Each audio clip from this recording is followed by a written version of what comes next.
नमस्कार, गीता सोम किचन मध्ये तुमचा खूप खूप स्वागत आहे। आज तुम्हाला ना मी पनीरची भुर्जी करून दाखवणार आहे। तर लागणारं साहित्य मी पनीर घेतलंय 100 ग्राम, हे मी घरीच बनवलं आहे पनीर। टोमॅटो घेतलंय, कांदा घेतलाय, गरम मसाला, आलं लसणाची पेस्ट, कसुरी मेथी, हळद, लाल तिखट आणि कोथिंबीर आणि तेल। यात आपण सुरुवात करूया।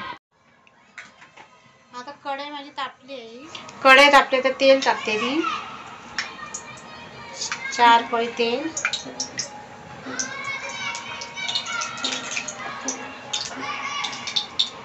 तेल तापलं आहे, बारीकच गॅस करते मी। मंद गॅसवर एक कांदा टाकते मी।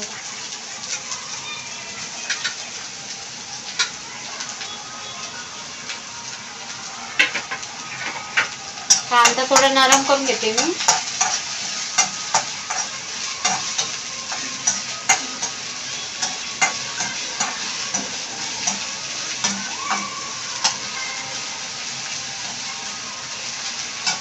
कांदा नरम झालाय, मी आलं लसणाची पेस्ट टाकते।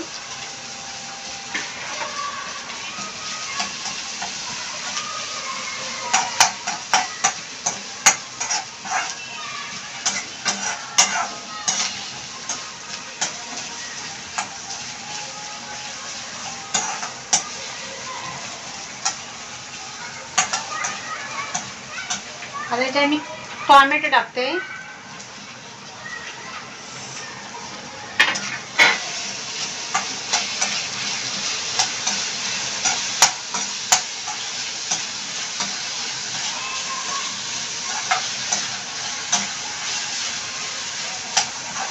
चांगला लाल करून घेते मी, चांगला नरम करून।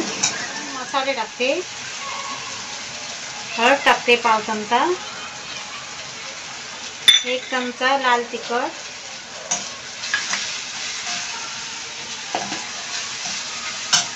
गरम मसाला पाव चमचा,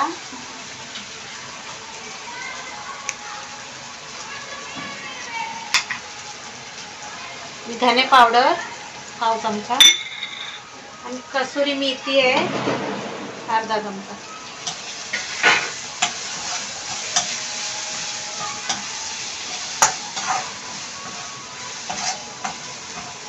गॅस बारीकच करते मी आता।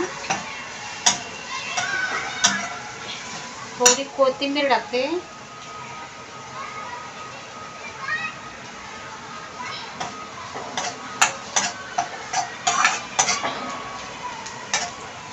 जास्त टेस्ट यासाठी ना मी थोडं जरा बटर टाकते,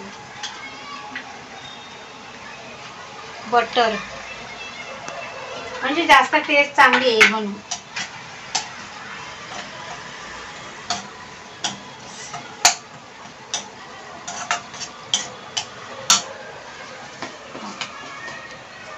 चवीपुरतं मीठ टाकते।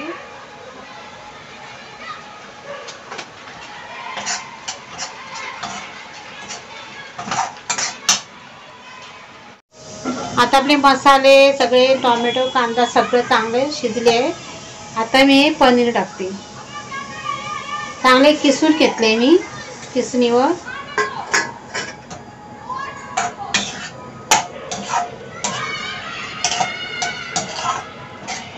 तर महाराष्ट्र महिना पण चालू आहे, मच्छी मटण चिकन काय खाऊ शकत नाही। भुर्जी अशा प्रकारे आपण भुर्जी खाण्यासारखी वाटली आपण अशा प्रकारची बनवायची आणि मस्त पण होते, पावाबरोबर का चपाती बरोबर, भाताबरोबर।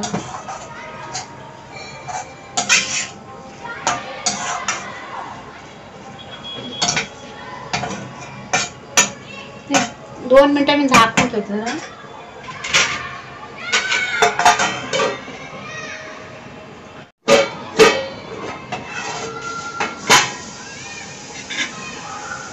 आपली भुर्जी आता झाली आहे, फळफळ झाली आहे, कारण आपल्याला ग्रेव्ही नाही बनवायची, फळफळीतच बनवायची। कोथिंबीर टाकते चव येण्यासाठी, आणि पहिली मी टाकलीच आहे पण आता पण टाकते मी, जास्त टेस्ट पण चांगली येते। कशी मस्त झाली आहे भुर्जी, अशी तुम्ही पण करून बघा। अशीच तुम्ही नवीन नवीन रेसिपी बनवत राहा आणि खात राहा. आता आपली पनीरची भुर्जी तयार झाली आहे. ते मी आता प्लेटीत काढून आपण सर्व करूया. तर गॅस बंद करते मी. किती छान झाली बघा भुर्जी, मस्त. अशी तुम्ही पण बनवा. हा, आता पनीरची भुर्जी तर तयार झाली आहे. आणि रेसिपी कशी वाटल्यास कमेंट करा. आणि नवीन नवीन व्हिडिओ असे तुम्हाला बघायचे आहेत ना, तर तुम्ही लाईक तर कराच, सबस्क्राईब करा आणि घंटी वाजवा. थँक्यू.